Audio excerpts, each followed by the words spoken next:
Espírito Santo, vinde falar em mim. Espírito Santo, vinde orar em mim. Vinde curar, vinde libertar nossos corações de toda opressão. Vinde transformar, vem incendiar, traz fogo do céu neste lugar. Incendeia minha alma, incendeia minha alma, incendeia minha alma, Senhor. Incendeia minha alma, incendeia minha alma, incendeia minha alma, Senhor.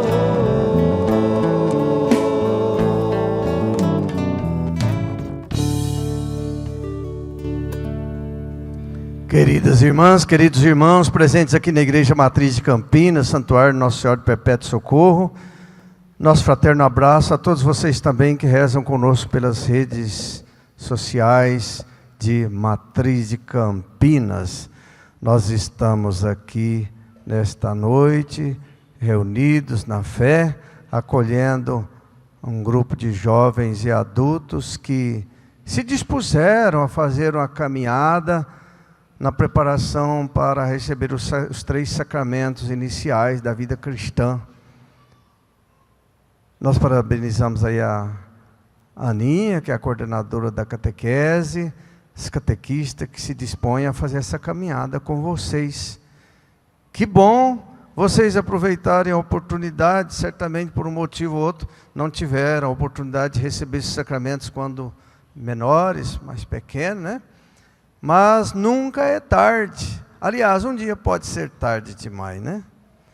E que bom vocês mesmo descobrirem a importância de receber esses sacramentos. Porque quando é pequeno, muitas vezes é forçado pelos pais.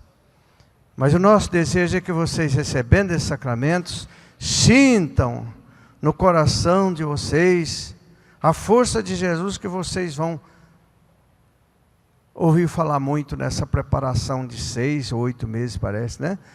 E aí então, depois vocês se tornarem cristãos mais assíduos no meio de nós.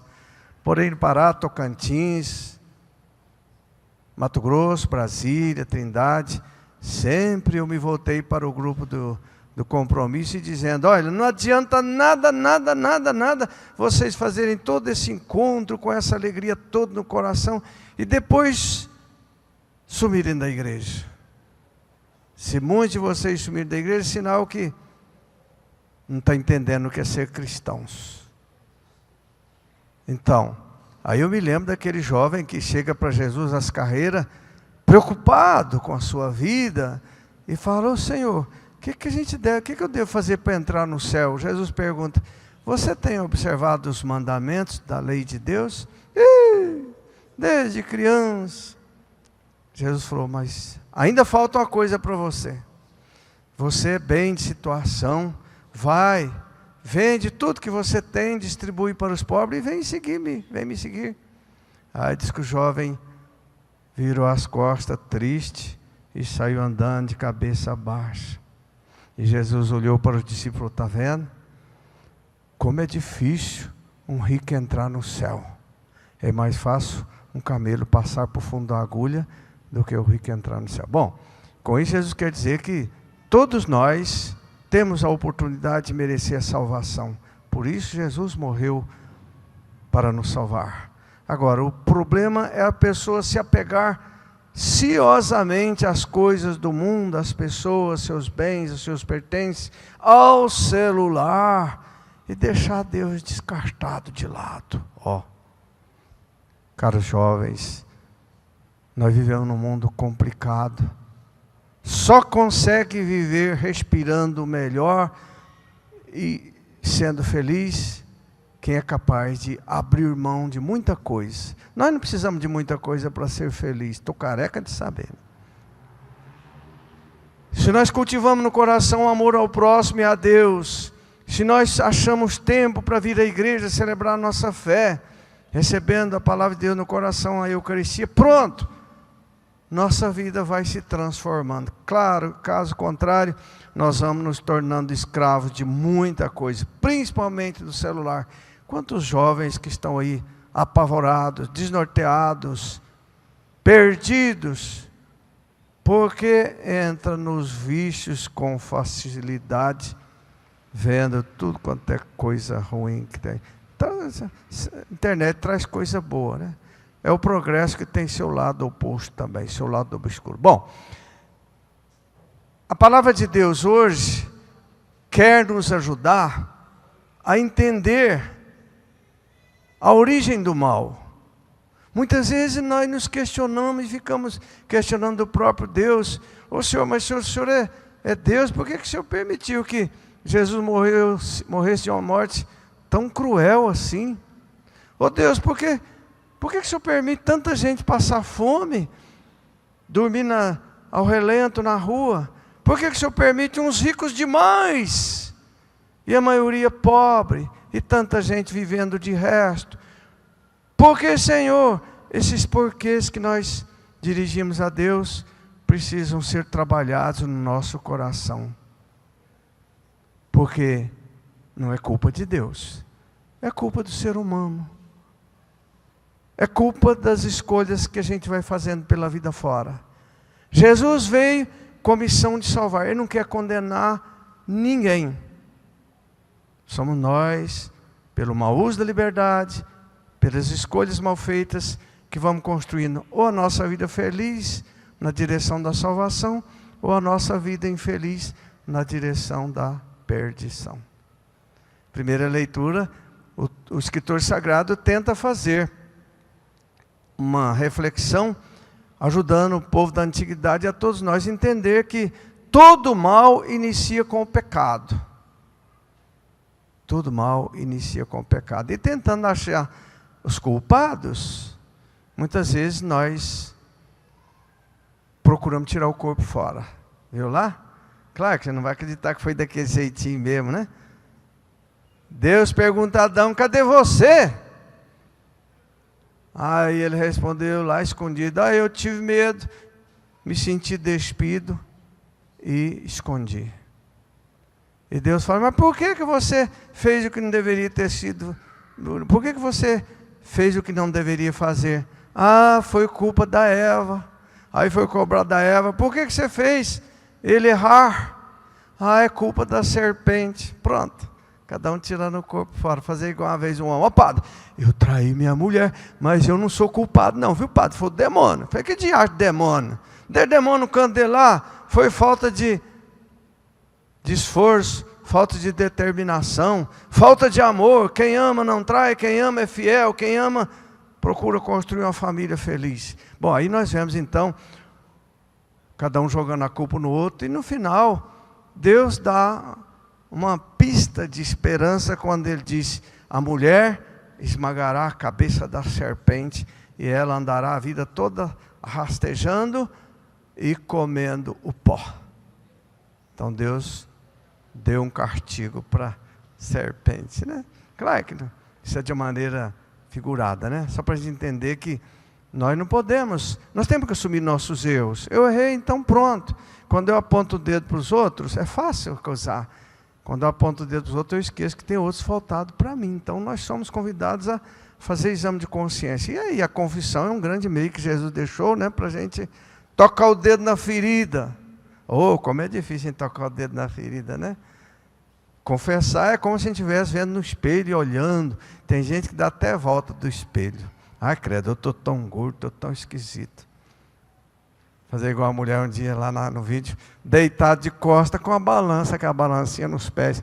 Esse tipo de balança eu adoro. Tá certo. Bom, no Evangelho, Jesus estava num ambiente hostil. Ele estava conseguindo atrair multidões com seu jeito de falar, com seu jeito de ensinar, com seu testemunho de filho de Deus, fazendo proezas que ninguém nunca tinha conseguido falar e fazer.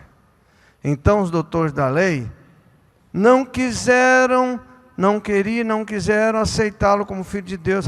Imagina gente como nós, ainda mais lá de Nazaré da Galileia, por acaso pode vir alguma coisa que preste daquele povoado? Eles, lá dentro de Jerusalém, o centro do poder político, econômico e religioso, falando mal da gentinha lá do Nazaré da Galileia. Então eles não aceitaram Jesus como filho de Deus.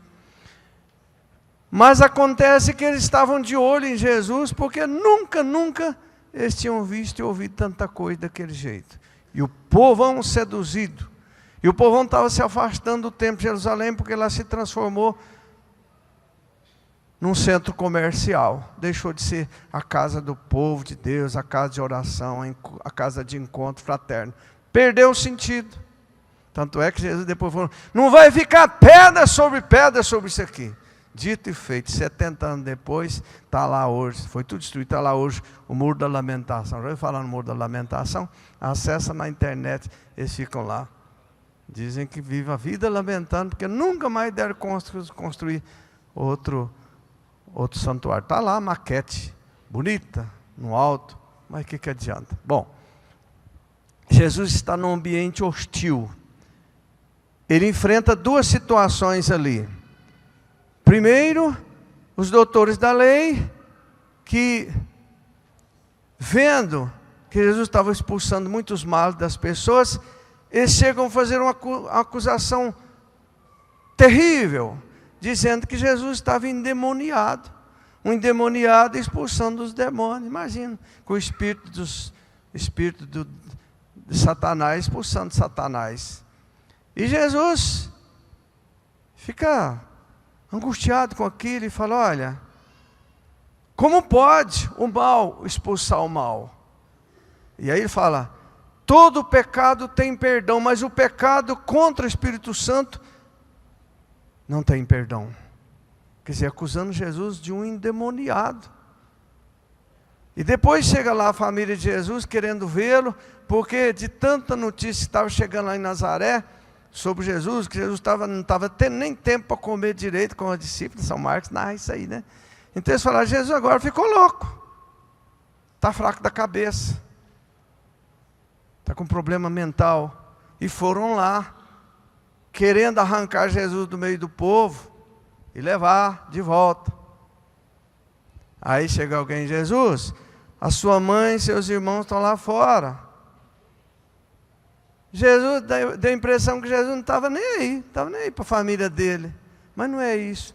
Ele queria incluir na família de sangue todas as pessoas que estavam com ele e que iriam segui-lo pelos séculos afora. Ele pergunta, minha mãe, meus irmãos, são todos vocês que procuram praticar a palavra de Deus. Olha só. Aí ele vai dizer lá no capítulo 7 de Mateus, nem todo aquele que me diz Senhor, Senhor, mas sim quem faz a vontade de Deus. Meus irmãos, minhas irmãs, minha mãe, são todos vocês que procuram fazer a vontade de Deus. E qual que é a vontade de Deus na nossa vida? Qual que é a vontade de Deus na vida dos jovens? É procurar não perder tempo. Jovem tem que sonhar com o futuro e correr atrás. É ou não é? Estudar, chegar na faculdade, mesmo com trancos e barrancos, passando dificuldade, mas tudo que é difícil é que é gostoso. Aqui ó, nós somos 7 irmãos homens, eu sou um careca, eu sei, nasci na roça, no sertãozão de Minas Gerais, longe de cidade, fui botar o pé na bola pela primeira vez com 26 anos, quando entrei para o seminário aqui em Goiânia. E a vida é assim, se a gente não enfrenta a dificuldade, a gente não vence. E ficar só lamentando que pai e mãe é assim, que não sei o quê, a gente não vence.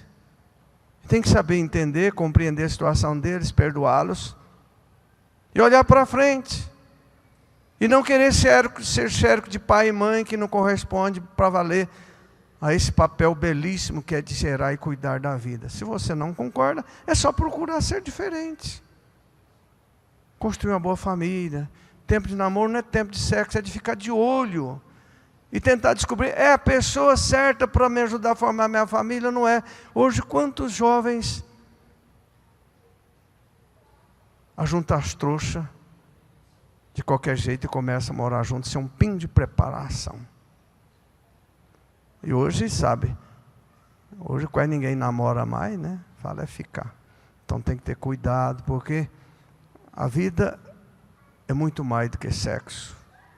A vida é um presente de Deus que precisa ser cuidada.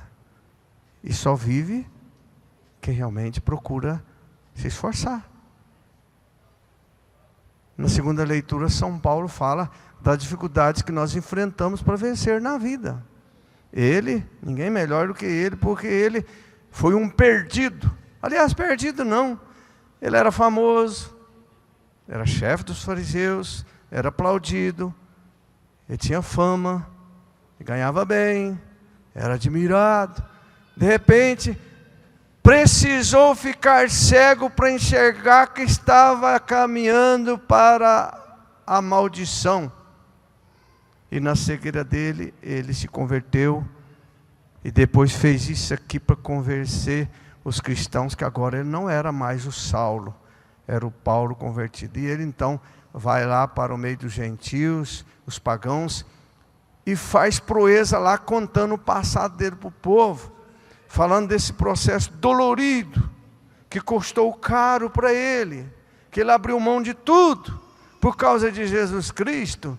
E ele chega a dizer, já não sou eu que vivo, mas é Cristo que vive em mim. Então ele está falando nessa leitura, eu falo e sempre falo do Cristo ressuscitado, porque ele vai garantir para nós a ressurreição se continuamos com ele. Aí ele fala, se nós continuamos com Jesus, nós não estamos imunizados, protegidos dos problemas, das dificuldades, mas nós teremos uma força transformadora dentro de nós. Quem ainda não conhece praia, deve ter visto na televisão muitas vezes aquele coqueiro que sobe, né? Às vezes fica fininho, e aquele vendaval, o coqueiro vai para lá, vai para cá, balança, mas não cai, não quebra, não é assim mesmo? Assim é quem está enraizada na sua fé em Jesus Cristo. Passa por dificuldade, passa fome igual eu passei, morando em casa dos outros, dificuldade, aqui em Goiânia, né? Enfrenta problemas familiares, mas não se curva, não se dobra, porque tem essa força iluminadora no coração.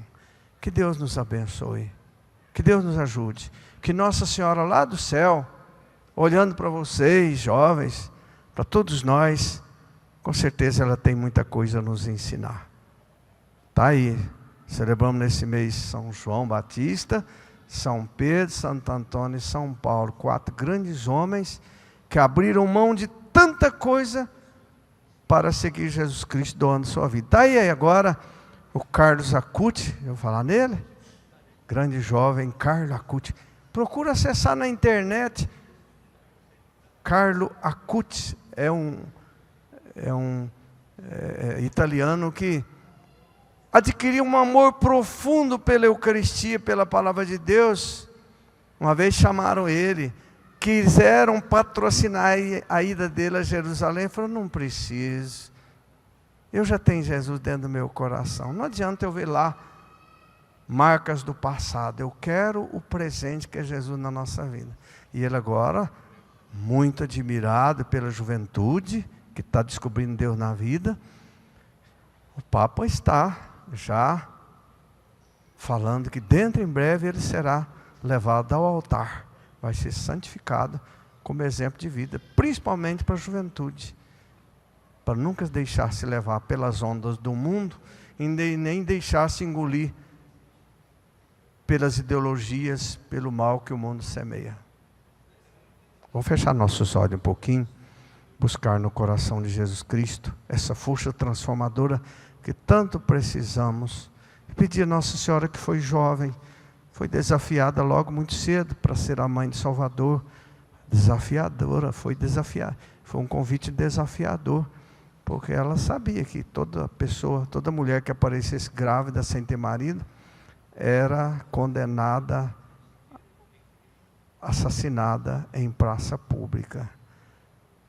O anjo ajudou ela a entender quase tudo, mas o mistério profundo ela foi entendendo aos poucos.